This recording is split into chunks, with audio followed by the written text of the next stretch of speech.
Hello and welcome to In Conversation with LabourList and the Fabian Society.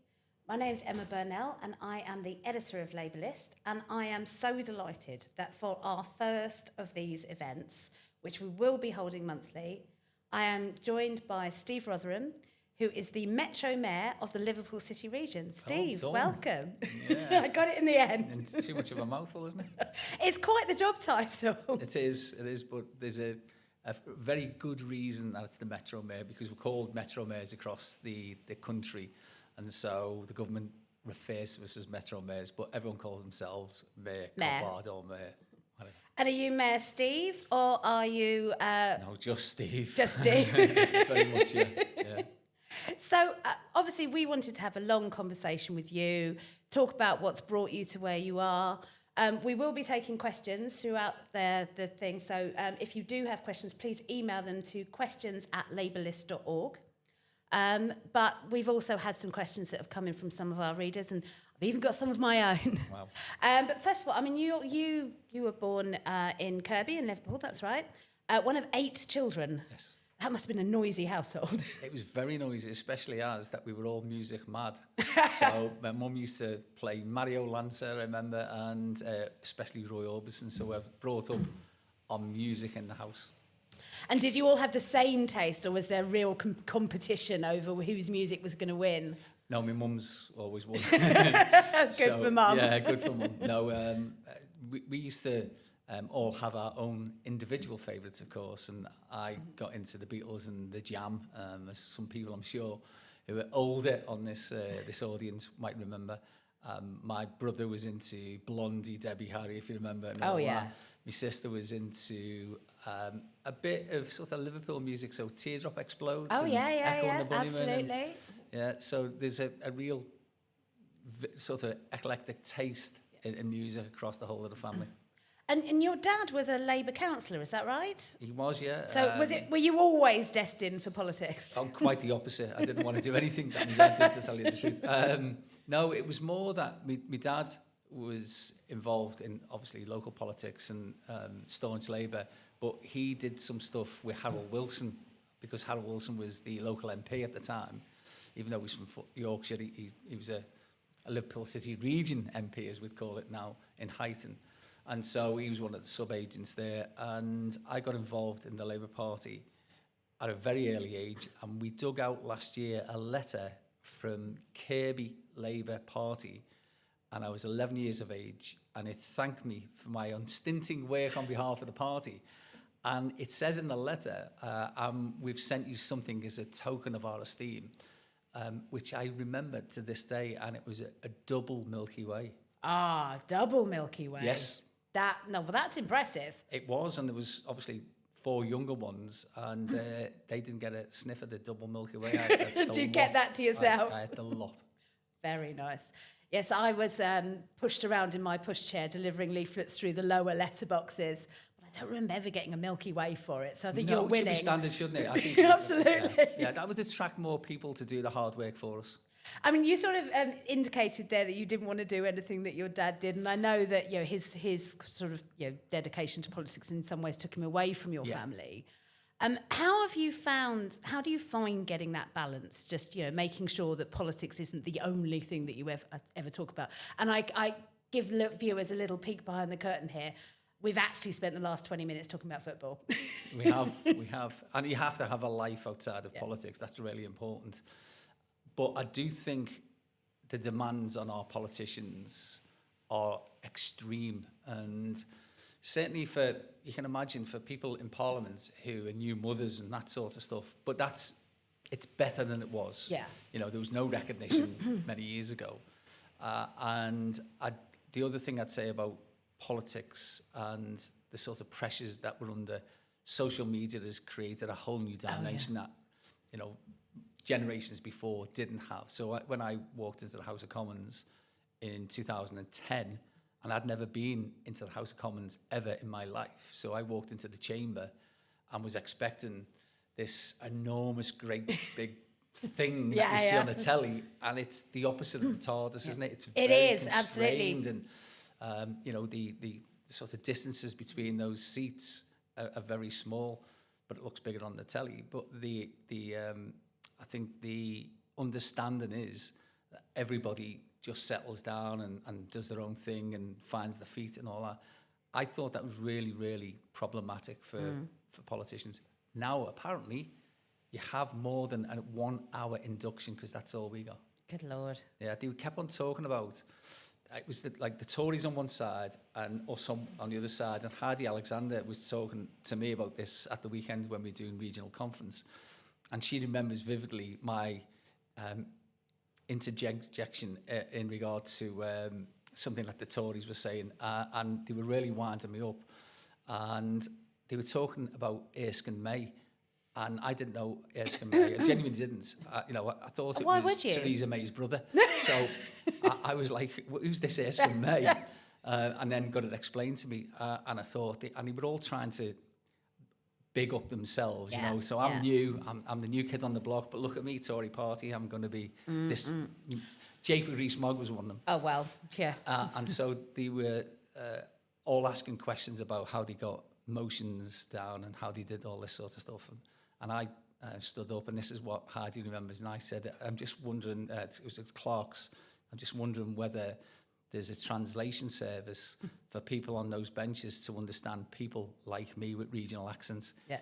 And she said straight away, she sussed me out as being somebody who's probably going to be a bit difficult. Bit fun. But the Tories laughed until he realised that the joke was actually on them, not on me. Oh, absolutely. And I think, the Tories are more guilty of it, but I think we all in politics have that terrible habit of when we know something, we invent a language around it. For example, most of our watchers will probably be Labour Party members who will have gone to the EC of the GC, and you're like, what are you talking about? Yeah, we love an acronym. And it just keeps us in our bubble away from other people, so that we just you can't be understood. And there's a difficulty in that, isn't it? Because then you're only getting a certain type who will want to join that group in politics. And we need a very broad range and breadth of people who can bring their experiences to politics, even if they never stand on the front line. They're the sort of people who ask you the interesting questions when you go to CLPs or to wards. I think that's really important, that we keep that very grounded view of politics through our membership. Yeah, absolutely. And I think coming back to something you were saying earlier about the importance of not being single-minded on politics. We have tribal instincts as human beings. We are Labour. And sometimes within Labour, we then split up into further tribes. But, you were talking about football earlier. You're obviously a very, very strong Liverpool fan. Yeah. And that too is that sense of real positive belonging to a tribe. So there are lots of different ways that we can interpret it. It's just making sure that we do it in a positive way rather than a negative way. I think that's a really good point, because I'll go back to my younger days, and I had a visceral hatred of everything Tory, everything, because Thatcher was wreaking havoc on places like the North, and certainly areas like Liverpool. If you remember, Liverpool was singled out. Absolutely. The cabinet actually sat around the table deliberating whether they should have a managed decline of what was once second city of empire, even though we don't agree with empires. Yeah. Donald, if you're listening. But that sort of thing, I think, is fairly limiting and quite poisonous. So you can have different views, completely different views of people with, against other people. But obviously that very rarely should take the form that we've seen some of it, where it turns into violent acts. I'm saying it should hardly ever, and that's because Farage, I think for me, would be the one person if I got a chance. Yeah, that would really test the mettle. Yeah. Coming back to football, your book Head North, which you co-wrote with Andy Burnham, who we may or may not come on to later, it opens on Hillsborough, where you were at Hillsborough on that day, and that's clearly been a very, very defining event in your life, something that you've not just that day but ever since. Yeah, I think if you're a socialist, you have an inherent sense of injustice, and I saw that writ large, obviously, because being there and then coming back and reading accounts of what supposedly had happened when I'd were seen there with and my you- own eyes that this wasn't the truth. So we knew it was lies from day one. And there were people, some very senior people at the time, who were saying this is a right-wing conspiracy, you know, this is the establishment sort of circling the wagons, but nobody was listening. And it has to be said, there were people in our party who weren't listening at the time. So that fight for truth and justice has been 36 years now. And whilst the truth is out there, and that's brilliant, and that's, by the way, that's due directly to a Labour government that did that through the Hillsborough Independent Panel, so we should never forget that. The Tories had 2 and 3 times as long in power and did nothing. And we did do something, and we're doing stuff now on the Hillsborough law.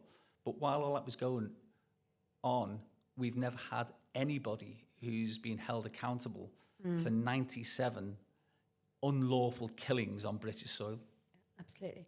And I think that fight for justice, I've spent quite a lot of time in Liverpool, and I think it has shaped the city in many ways. Like, you would never see, for example, a sticker in practically every taxi saying "Don't buy the Sun."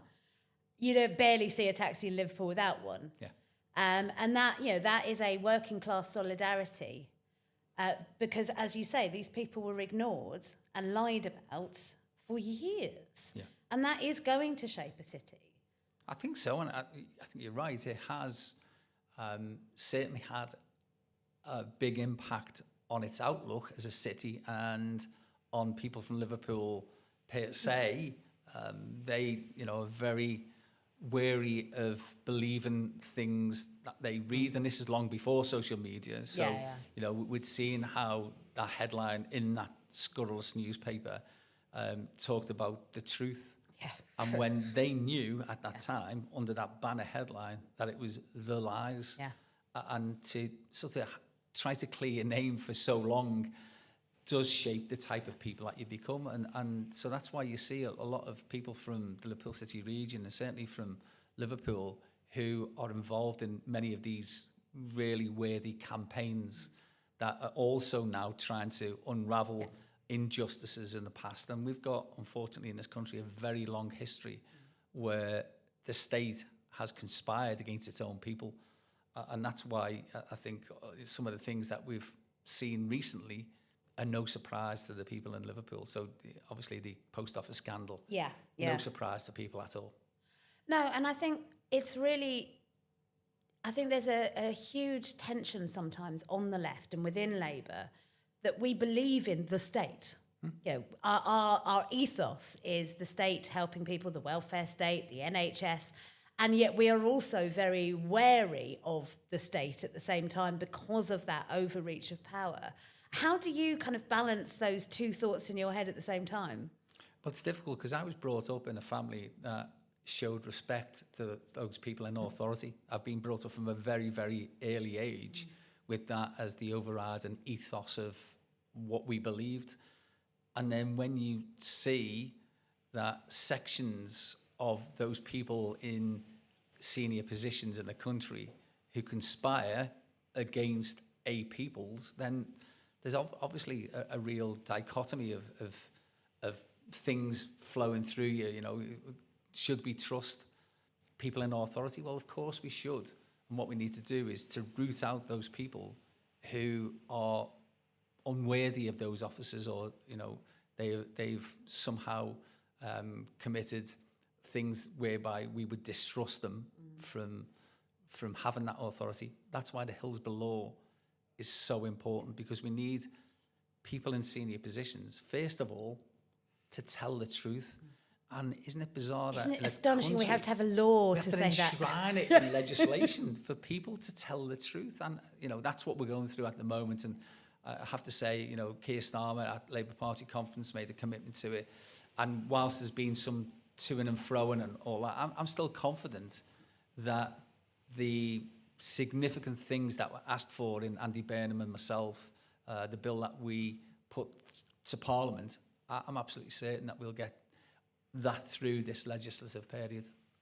So, speaking of Andy, obviously we are recording this just after and in the middle of the Gorton and Denton by-election, Yeah. which Andy hoped to be the candidate for. And you spoke out at the weekend asking people to stop being idiots, basically, if I can paraphrase. How do you feel coming out the other side of those couple of weeks? The bit that I've always hated in politics, and people will probably listen to this and go away and do some research. I've never done anything that was unattributed to me, if it's what I want to say. I've never said, a spokesperson for Steve Rotheram said such and such a thing. But we seem to get a lot of these people who feel comfortable briefing against other Labour politicians, and I hate it. I don't care who it is. I've always hated it. When the Brown Blair stuff was going on, I didn't like it then, and it's gone on a lot before that. So to then see somebody so totally misrepresenting what somebody has achieved, I just thought, well, that was enough. And what I wanted to do genuinely is to put a line in the sand and say, look, let's move on. Let's put all this to one side, because the most important thing for all of us is that we don't get Reform winning that by-election. Absolutely. And that's why Andy Burnham went out on the Sunday afterwards to campaign for our candidate there. I think we've got a really good candidate, to tell you the truth, somebody who knows the area, which I also think is really important. Yeah. So she's been a councillor there for some time. So it's somebody we can get behind anyway. But, I, as always, think my mates can do a really good job, because that's why you have mates. Yeah, absolutely. And it's not just Although like, I have to say, I have mates I would not let anywhere near running the Labour Party. Well, yes, indeed. There's some of my mates who I wouldn't let run Liverpool Football Club because... but which matters to you more, Steve? Yeah, that's a difficult one. Don't go on to that, please. We'll edit that bit out, okay? So, but look, the party at this moment needs to all get behind what's happening in Greater Manchester. Absolutely. And get that candidate with a decent enough majority so that Reform can't somehow claim victory in whatever bizarre and perverse way they often do.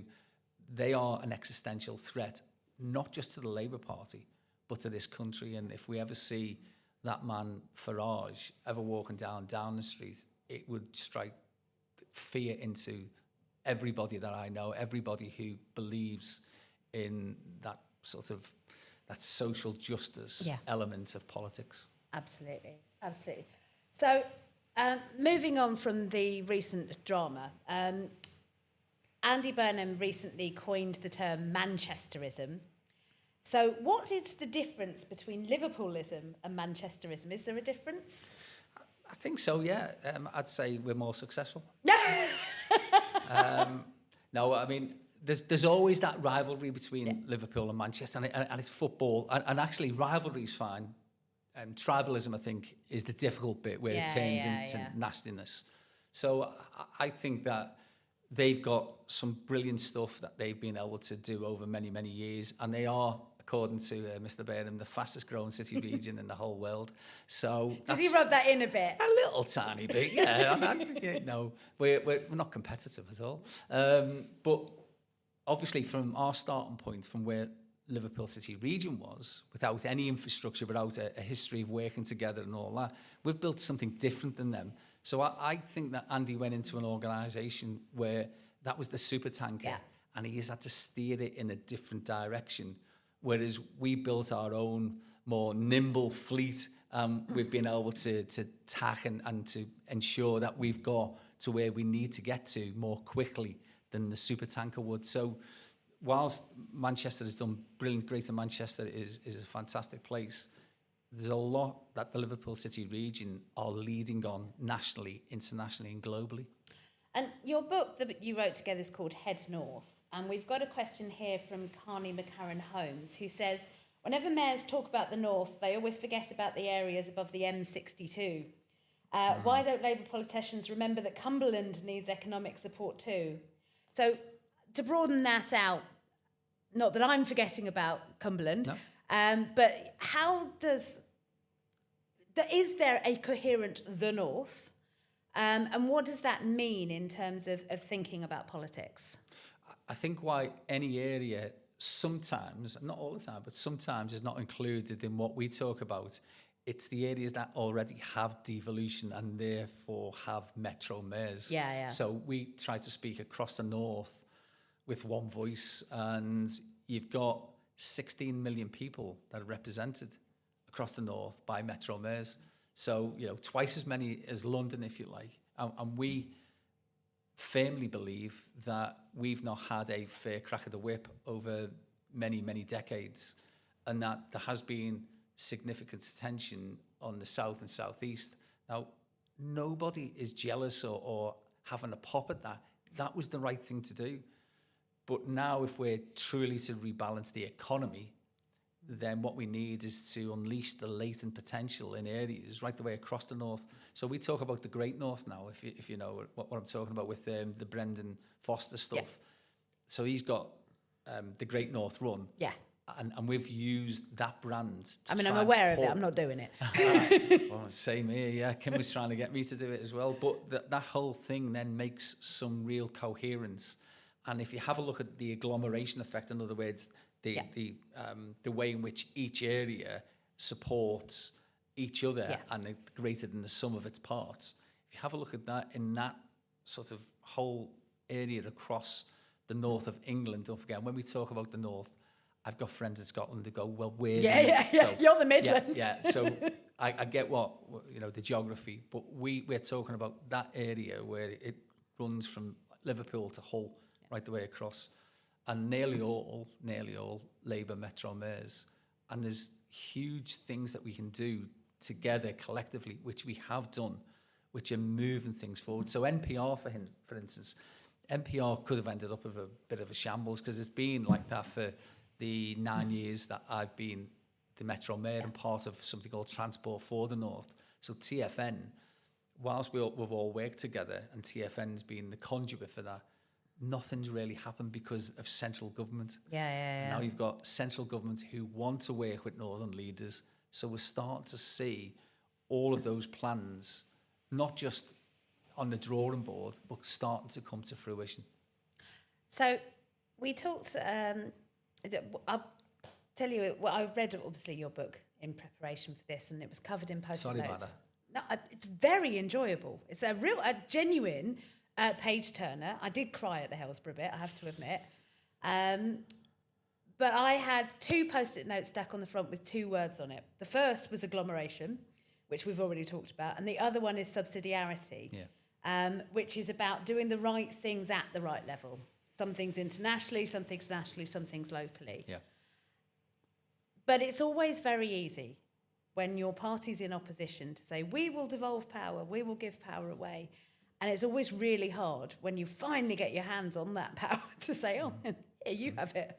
Yeah. How do we convince people that it is in their interest, in their political interests, in the interests of the country, for mayors to be given greater powers over things like local taxation, for example? Well, we are the party of devolution, the Scottish Parliament and the Welsh Assembly and what we did in Northern Ireland. Have a look that our record is obviously that's where our leanings are towards. But there are some within our own ranks who are censorists and they don't believe so much in devolution. Some departments are very much about centralising power in Westminster and not devolving it out. But if you have a look at other countries, as we did as part of the research for the book, both Andy and myself went over to Germany, and you have a look at the way the 14 Länder in Germany have provided the economic conditions and the support so that they individually become almost little superpowers in different areas. That's what we're claiming that we can do in the likes of the Liverpool City Region. We don't want the exact same as Greater Manchester or Tracy has got in West Yorkshire. We don't want that. They've got their own identity, and we have, and we should build on that so that life sciences and the stuff that we're doing, because life sciences is a big area of work, and we're very good at some life sciences. So pharmaceutical manufacture, for instance, we're the epicenter of that, and communicative disease and control, the likes of Liverpool School of Tropical Medicine, we're ahead on those things, whereas Oliver's doing something or David's doing something else. So allow us the opportunity to grow those sectors for UK PLC. And if you have a look at when Labour wasn't in power, we still had pockets of real power for Labour. And have a look at what they did with a Tory government. Imagine what we could do if we have a Labour government and Labour Metro mayors working in unison. Absolutely. And I mean, that reminds me of the part in your book where you're talking about the culture that you find when you go into the mayoralty, and there's nothing really been built up, and in fact, nothing but resistance built up. Yeah. And that's partly because of some of the local political issues, but also you say you're going in to be this new job created by a Tory government, under a Tory government, and there is a real resistance to working with the Tories for obvious reasons, particularly in Liverpool. And your what I found really interesting was your kind of unpacking of how to take a pragmatic approach to people you disagree with. Yeah. And I think it's worth thinking about how that worked under the Tories, but is that equally true when it's people you disagree with that you didn't think you were going to because they're in your own party? I'm a pragmatist, so our Prime Minister has said that it's country first, party second. Now, if you think that's fine for a Prime Minister to say that, it's fine for a Metro Mayor to say Liverpool that first. it's place first, and politics second. So we've had to work with all sorts of unpalatable things, including a certain Boris Johnson, and you talk about Hillsborough and his part in perpetuating the myths around that and the Ken Bigley killing. Anyone can read this online if they want to follow it up, but you'll see that Johnson was a pariah. And yet, when we were tasked with sorting out COVID locally, remember at first he tried to do everything from the centre and you can't do it.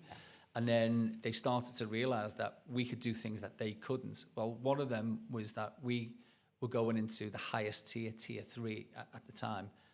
And I spoke to Johnson, and people will remember it, I think, more that Andy and Johnson, they wouldn't speak to each other. They had an intermediary, and then the famous one of, I think, in Manchester Town Hall, where Andy and his cagoule and all that, and Kevin hands him the phone, and it's just basically saying, you're getting nothing.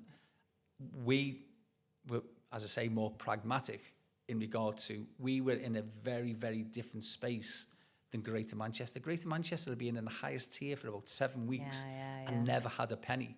So that's what Andy was fighting for. He was saying, we need to be compensated for the detrimental impact that this has had on our businesses. Whereas we were going from, if we're now going into the highest tier, we want a deal now for our businesses who are going to be impacted. And it's like we didn't speak to each other. So I'd say to Andy, they've offered us 25 million, but obviously that's a drop in the ocean. So Andy would go and say, listen, I know that you've offered Liverpool City Region 25 million, so we want 45. And then we'd say, we know you're negotiating with Andy Byrne for 45, so we want... So that's how those things went. But at the end of the day, it was the Liverpool City Region, if you remember, that was chosen for mass testing. It was us, so all of them lateral flow stuff, that was the Liverpool City Region. Now, could you genuinely imagine that a Tory government working with Labour leaders, because we're all Labour leaders, in a place like the Liverpool City Region would ever I mean, it's a long way from the 80s, isn't it? Wow, isn't it? But we did that because we had to try and save lives. We were in danger of, we were 2 weeks away from our hospitals refusing anybody with any sort of illnesses and all that sort of stuff. And we had the third highest COVID rate, R rate in Europe, in Knowsley. So we knew we had to do something because people were going to die. Yeah. And that's where the pragmatism kicks in rather than the politics. And coming back slightly to politics, we've been talking about, we've got to win this by-election, we've got to beat reform, overall. There's a question here from Ken Wild, who's asked why Labour doesn't fully support PR. But I'm aware that I'm pushing at an open door. Yeah. But what struck me, because I've been knocking around a while, you and Andy both kind of favour slightly different flavours of PR. Yeah. And isn't that always what stops it actually getting anywhere? Yeah, and it often stops the left, doesn't it? You know, because we all have slightly different views on what we need to do. We were with Billy Bragg in Glastonbury. That's not a name drop. It's just like we happened to be there and Billy Bragg was there. And he came over and he was talking to us. And he was very interested in politics, always has been, if you remember, always a great Labour supporter. And was saying, you know, how can we engage more people in politics? And we got onto the voting system. Andy's just PR. He's right for, you know, proportional representation and that should be the only thing that we do, and then having a second chamber, which we both agree on, which should be an elected chamber of the Senate of the regions and nations. So that should be the second chamber, the reforming chamber. How we get there is slightly different. I wanted to retain and maintain the constituency link. Yeah. So when I was an MP, I wasn't going to stand for a seat in Wolverhampton or for somewhere in Essex or whatever. And in fact, I only wanted to stand in the seat that I lived in Liverpool. So I was Walton, where Aintree is where I live. So that was the only thing that attracted me to it when I was asked. So I think that's a really important part of our democracy. If it's just straight PR, as you know, they just allocate the seats out proportionally and you don't know who you're getting to represent you. The system that Billy Bragg talked about was that you have a constituency link, so people have first past the post for their MPs, but the second chamber is then constructed proportionally on the number of votes that a party get nationally. And then you distribute that into the second chamber. That was much more attractive to me. And that's why we certainly have got the same intent, but the way in which we get there is slightly different. I mean, I think that's possibly the left in a nutshell. I don't care if you're from the Progress faction or the Momentum faction or absolutely, yeah, the myriad of other factions.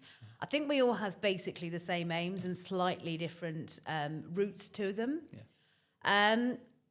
But I do also think that sometimes we get very hung up on the roots and we think it's the tool that's important rather than the thing we're going to do with it. Yeah.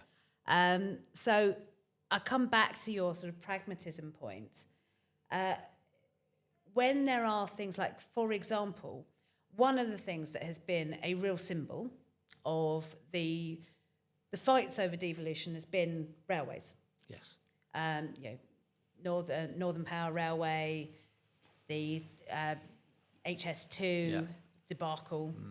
But equally, one of the things that Labour members will tell us that they're particularly proud of is the establishment of Great British Railways, which is a national, big, shiny public railway ownership. So how do you work pragmatically within that, and what's the role of Metro mayors in working with things like Great British Railways? Well, it shows us sometimes the sort of the swings and vicissitudes of our own party, that at one stage, because I was part of a group who called for the renationalisation of our rail system, I was seen as being on the far wildly left. On the left. Yeah.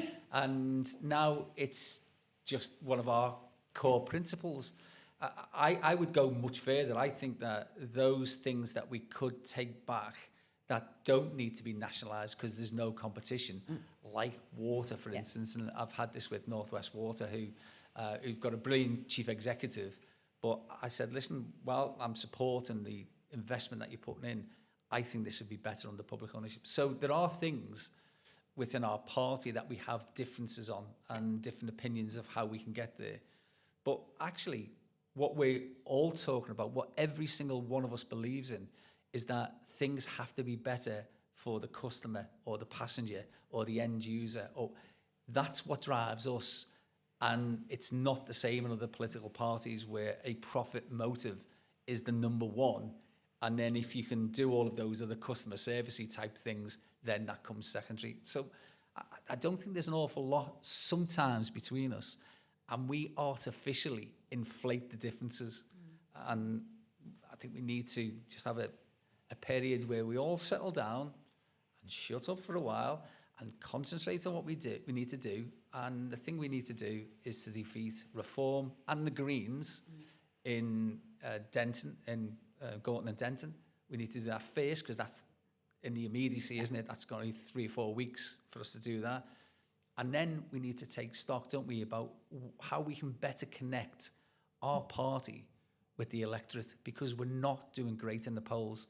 We've got locals coming up in May, and I'm genuinely concerned that we'll lose votes to a shyster and a party who do not represent the views of working class people. Yeah, absolutely. And I would just like to thank Michael Singleton for the question on the rail, just to make sure that our viewers feel that they're being fully represented. In terms of, we've had a number of questions on things like land value tax, something that some in Labour Party have been campaigning for a long time. And I know in your book you raise land value capture, which is pretty much the same thing. But also, how would, if that were to happen, how would you want to design that to ensure that the value of that land is captured where that land is and where that investment is happening, rather than being sucked into the Treasury and then redistributed back out again willy-nilly? I think, that's the main point. So ours is about the uplift that you get from development and capturing some of the value of that, so that goes back, which then allows you to do other things that will then increase the land. And at this moment in time, the main beneficiaries of public investment are often private companies, and we don't think that that's sustainable.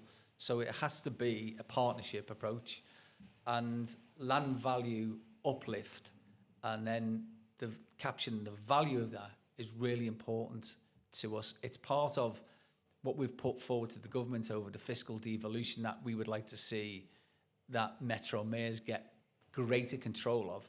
And by the way, we're not talking about UDI, you know what I mean? We're talking about sensible and pragmatic ways in which we can grow the pot so that we can do some of the wonderful things that we want to do in our individual city regions. And that can only happen by us also sharing in the benefits of the developments that are facilitated under the public purse.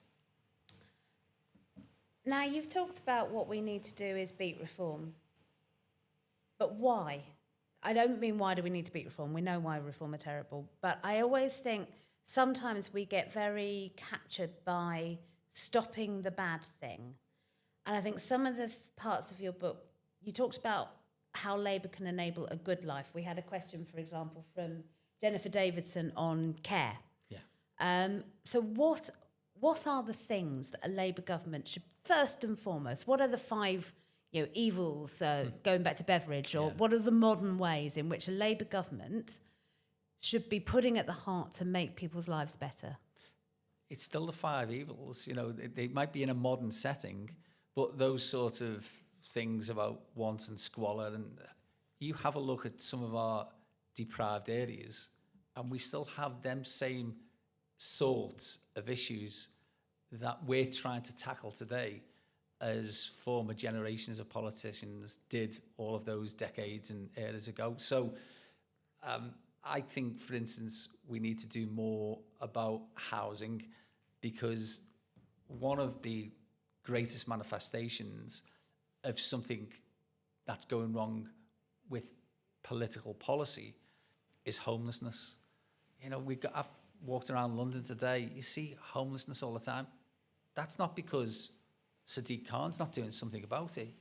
I know he's doing all sorts of wonderful things, but it's like that leaking colander. The more that we sort out certain people, unfortunately, there's still those who are slipping through the net. What I've done in the Liverpool City Region is a housing first approach, which again demonstrates Labour values in power. It's not a sanctions first approach, which the Tories did, if you remember. This is getting somebody into their own home, providing them with their own things, and then building the wraparound support for those people. Yeah, it's the sort of flippant, isn't it? It's not prove to us you're good enough to come into this service. It's come into this service and we will make your life good enough. Yeah, well, these people have got multi-complex issues, you know, and some really terrible and heartbreaking stories behind the individual.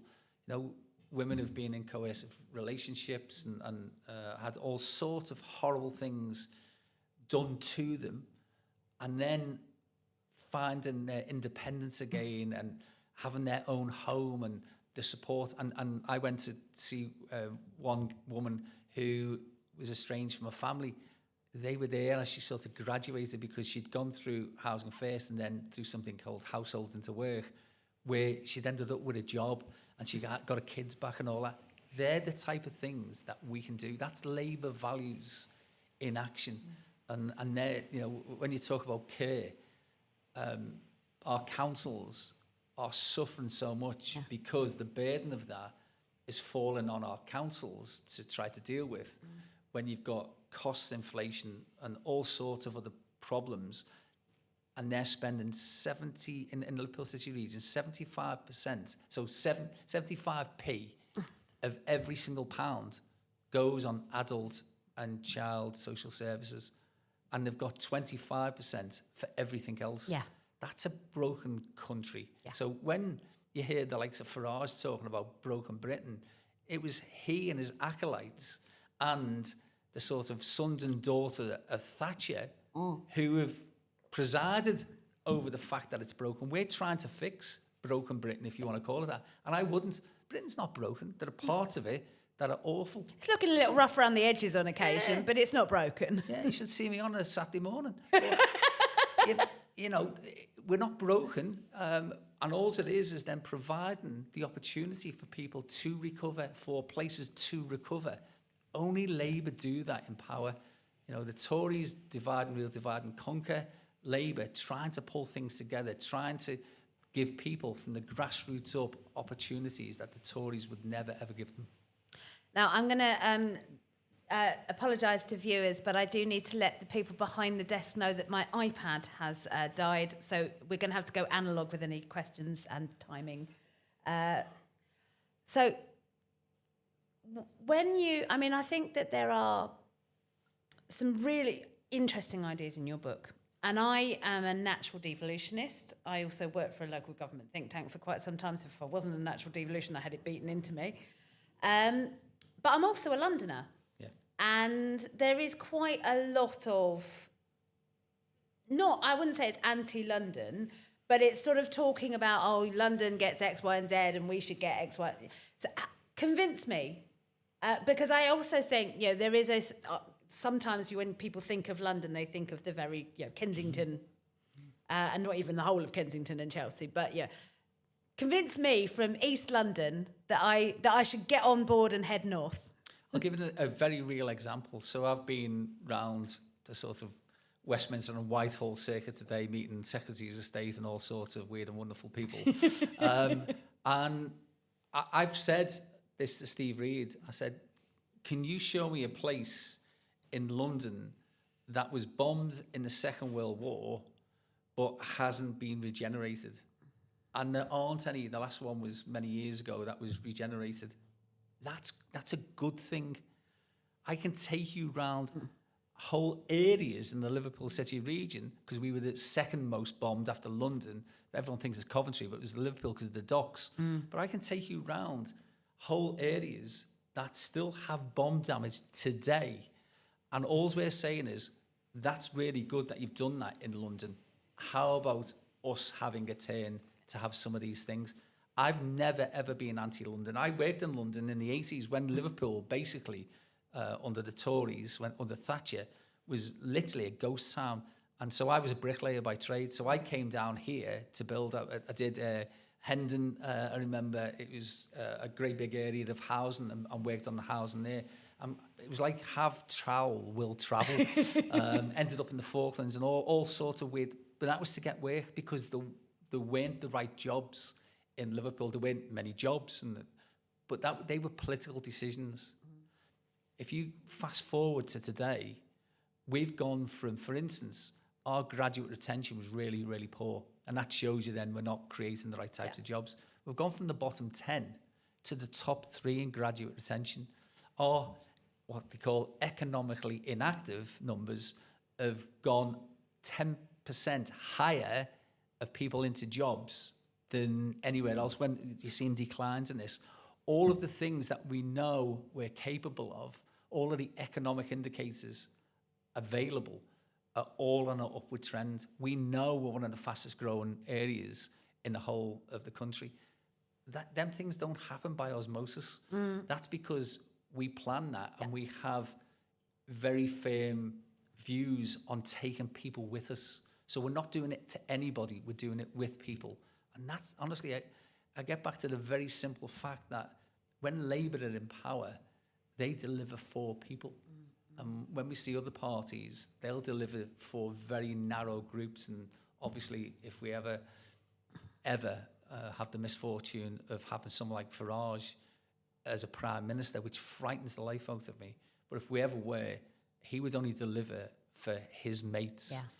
And if the working class people in this country are kidded by somebody like him, then we need to get our act together so that we can show that united, a Labour Party working in cahoots with the Labour members and all of the machinery that we have can deliver for ordinary people. No other party can do that. I've never seen any evidence of any other party being able to achieve what we can achieve in power. Absolutely, absolutely. So I want to ask you a very technical question, but in the book, you talk about having a constitution. Yes. And the key thing that you want to have in this is a basic law. So first of all, I'll ask you to explain what the basic law is. So when there was reunification in East and West Germany, the area with the higher incomes, obviously the West, were asked to contribute to the growth in the East. And so they had a basic income, which meant that they pulled the areas that would be left behind through communism up to similar standards. And then we've seen the whole of Germany taken off. You've seen what happened to that former eastern part of Germany and some of the great things that they're able to do.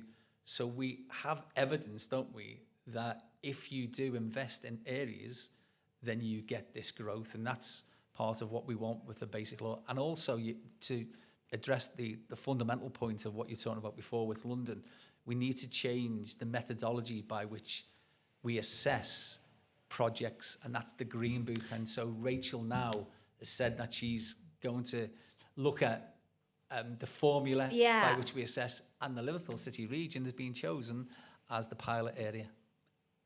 Well, I mean, I can see why, because this is something that you go into in quite a lot of depth in the book. It's been driving me nuts, that's why. Yeah. And the Green Book, I mean, this is what I'm quite interested in. So the Green Book, Rachel is talking about changing the 4 areas of the Green Book. I think you particularly highlighted in the book. Is that enough if Rachel changes the way that they do the Green Book? Or is it because that's a change that is done within that one department, it's not legislated for, it's not encoded? Would you stop at that, or would you say, no, actually we need to put this into the legislation of a basic law? I think the first thing is that they are the first government for a long time, and it was a previous Labour government that looked at this also, but they've accepted the fundamental flaw, which is that if the formula is predicated on the fact that you've got land values as part of it and wages as part of it, then the South and South East are always going to be higher than the North. So you can't have a like-for-like comparison. And what we're saying is that if you include other things, then you're more likely to get that balance that we need, because there are investable projects in the North that would never, ever be able to attract some government support because of the Green Book methodology. Yeah. So it is a change. And look, once again, it drives me nuts that at this moment in time, all we're hearing is about the things that are wrong in national politics and Labour this and Labour that. If you look at some of the good things that we're doing, they are genuinely life-changing. Absolutely. I mean, they are, you know, the stuff that we're doing on workers' rights and all that. No, Any Labour government in history would be proud of them. We run a weekly column every Friday, which is called Delivering in Government, and it's, you know, the good news that Labour has delivered this week, and we never ever run out of content. No, but you don't see it on the telly. But you don't see it on the telly, but you do see it on LabourList. Yeah, well, I'd say for anybody listening to it, take note of that. And we all. The reason we put it out on the Friday is so that people can take it out on the doorsteps on a Saturday, right? Yeah. But we should have better representation on the telly. If you have a look at the likes of Question Time, which have given up on, you know, 3 sort of right and far right individuals and one person from the left, you know, how is that balanced? And everybody moans about the BBC. I'm just particularly talking about that. Having that awful GB News and all that, and being able to just put propaganda out at any stage, the likes of the internet and social media flooded with bots, you know, from Russia or China or wherever they're coming from, who talk down every achievement. So this is the existential threat I was talking about before. We need to do something that we can get messaging out in easily understandable, bite-sized pieces for the electorate. And so what you're doing should be things that we start putting out on our leaflets. Absolutely. Everybody should be putting them sort of things out so that universally people start to understand that Labour's doing an awful lot of good.